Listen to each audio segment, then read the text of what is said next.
Home run king, all-time leader of intentional walks, one of the most feared hitters to ever walk the earth, Reggie Stocker. Barry Bonds. Yeah, he's a 97.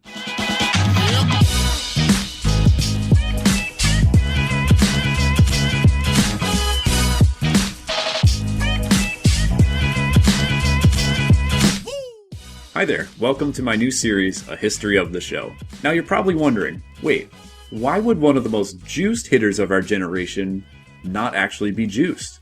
I'll get to that in just a moment. Before we begin with one of the most infamous posts to ever grace Reddit's MLB The Show sub, I'd like to introduce things first. My name is Kasabi. I'm one of the moderators over at r/MLB The Show, and I've seen my fair share of posts that will stand the test of time. Every once in a while, you'll see something that might be so ludicrously asinine that you have to think it's a post. But the user was in fact being completely genuine. There's an entire subreddit dedicated to this sort of thing nowadays, but back on July 26, 2017 came a post that was so nonsensical, it became legendary. Over the course of 2017, a Reddit user by the name of King Talden started getting into MLB The Show competitively online. They created a Reddit account exclusively to participate in the MLB The Show community, which at the time had about 20,000 subscribers. King Talden became an active member and over the course of a few months started offering lineup advice to other users as well as sharing their experiences with certain hitters. At one point they offered up their PSN gamertag to other players so that they could talk baseball while playing. Looking at their user profile on the Show Nation, one could see that they were an avid player, amassing over 700 games played on MLB 17 with a winning percentage of about 56%. On a Wednesday afternoon in late July, King Talden decided to ask the subreddit's thoughts on a player that wasn't in the game but everyone wished would be, Barry Bonds. Also known as Reggie Stocker, considering the developers couldn't use Bonds' name rights. Stocker was a player card in MLB 16, but we'll get back to that in a moment. Unpopular opinion, King Talden wrote, Barry Bonds would be a 97. I just don't see him as a 99. At different times of his career, I could see him accumulate the stats for it, but for a single year he was great, but always great in different things. He was never actually legendary like the 99s that we have in the game. Discuss. Okay, let's unpack that for a moment. Barry Bonds, or Reggie Stocker, first of all, was a card in MLB 16.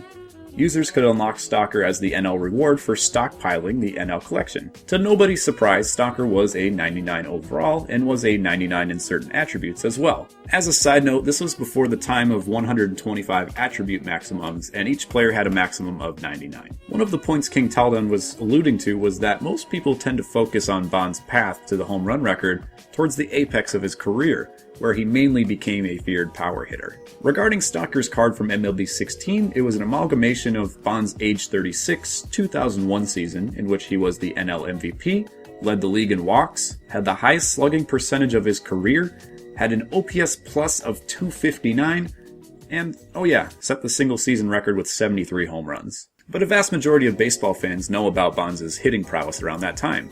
How was he in other attribute fields? Well, not too bad actually. Bonds stole 13 bases and had a fielding percentage of .977. Not bad for a 36-year-old. The league average for fielding was .982 for reference, and Bonds was tied for 63rd in the league for stolen bases. To get some accurate ratings for Bonds in terms of translating his stats to player attributes in the game current day, I enlisted the help of some of my friends in the MLB The Show community. BennettSports Online makes rating calculators for almost this exact type of thing. You may have seen some of their inning boss predictions on Twitter. Based on BennettSports' best estimates, Barry Bonds from 2001 would have hitting ratings as follows. He hit .334 versus righties, which gives him a contact of 116, and .312 against lefties, which gives him a contact of 105. Now this is where things get crazy. Bonds had a .910 slugging percentage against righties and .752 against lefties.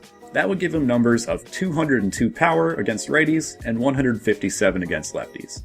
He also had a 14% K rate, which gives him a vision of 94, a 26.7 walk rate, which would give him a discipline of 189, and a clutch rating of 140. Now obviously the attribute cap in MLB 21 is set at the 125 limit, so Bonds' power would peak at that number, and I'll have more on that in just a moment. Regardless, those hitting stats would be considered close to an endgame card. Calculating fielding and speed, meanwhile, is a bit more tricky.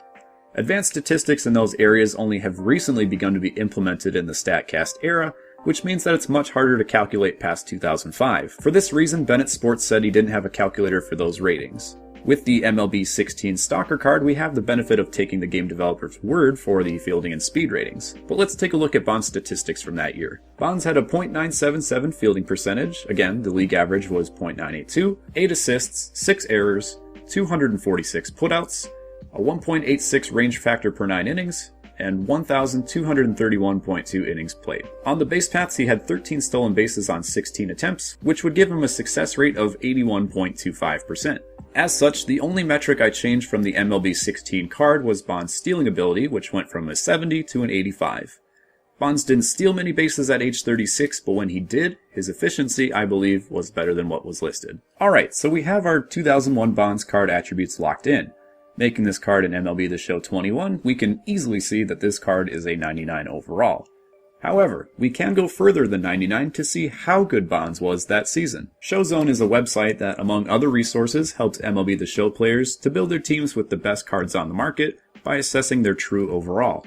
In the process, players can be weighted higher than a 99. For example, at the time of this video, the 8th inning boss, which is 99 milestone Willie Mays, had the highest true overall of any player in MLB 21, clocking in at a whopping 117.33. According to ShowZone, 2001 Barry Bonds would have a true overall rating of 108.85 at left field. Their best comparison to another card would be the finest edition of Juan Soto. If 125 attribute caps were not implemented, ShowZone's estimates would put Bonds in an absolutely gargantuan 125.67. Or in their words, he'd go from a dominant hitter to the best card of all time. Definitely get screwed by the 125 cap threshold more than any other card. Would probably force San Diego studios to create an outlier quirk, but for power. So not only would Bonds be a fairly good all-around 99 player, but the power numbers would be so legendary that the developers would have to create an all-new quirk to the game. Can you imagine? Going back to King Talden's post, other Reddit users weren't as kind in disproving his question with statistics. Rather, it was, unquestionably, the type of common knowledge where most everyone universally agrees upon. Despite the negative response, King Talden would double down, writing, "Most downvoted thread of 2017? Let's keep it going. Post your unpopular opinions here." Not only is your post an unpopular opinion, it's completely wrong, writes a now deleted user. He is the greatest hitter statistically in the history of the game, was an above average base stealer, and a gold glove defender. For reference, Bonds was an 8-time gold glover, which is tied for 23rd most all time, and stole 514 bases, which is good for 34th all time. But let's look again at King Talden's specific reasoning. At different times of his career, I could see him accumulate the stats for a 99, but over the course of a single season, Bonds was always great in different things, and therefore not worthy of an all-around 99. King Talden's point was likely the fact that Bonds started his career as an avid base stealer and then transitioned into a home run hitter into his late 30s, thereby never attaining the so-called 5 tools all at once. In which case, let's look at another one of Bonds' legendary years. During the 1996 season, Bonds joined the 40-40 club, one of only 4 players to reach that milestone. He hit 42 homers, stole 40 bases, hit .308, and won the Gold Glove Award with a fielding percentage of .980. Here's an approximation of his attributes that year using Bonds' stats and another left fielder's 40-40 card, Alfonso Soriano, as a guide. You can see that while Bonds and Soriano are relatively the same in terms of their attributes, Bonds has a true overall of 106.51, and Soriano has a true overall of 104.88. So yeah, still a 99. Despite facing the facts, King Talden scraped together a few last arguments before abandoning the thread completely. How much of that was the steroids talking? I think that should definitely come into play when determining this. And also, let's say we take Bonds as is. What is A-Rod? 100? Shortly after King Talden's legendary Bonds post was downvoted to oblivion, their user karma score that they had worked up over the course of a few months became so low that it fell to negative. Practically anything they posted was automatically removed by the subreddit's automod feature. King Talden then went back to his uncontroversial takes, such as posting about player performance in Diamond Dynasty, but nobody ever saw his comments from then on. They were now essentially a ghost, with nothing new than their now infamous post viewable to the general public. Eventually, with no further interactions with the community, King Talden quietly stopped posting on Reddit for good. Over the years, they kept playing Diamond Dynasty, but after the recent uptick of Reddit user awareness regarding the 97 Bonds post, it seems as though King Talden has shied away from MLB The Show. The last known activity of their PSN account, in terms of playing MLB The Show, was in late September of this year, where they played a singular play versus CPU game. This concludes the story of King Talden, although to this day they may still very well check in on r/MLB The Show on a separate account. Meanwhile, King Talden's post for the past 4 years, and likely for the foreseeable future, is sticky to the top of the r/best of MLB The Show subreddit, forever being immortalized. Thanks for watching this edition of History of the Show. For more historical content regarding MLB The Show, please consider subscribing. If there's any other subjects you'd like me to explore in my next iteration of this series, let me know in the comments section. Until next time.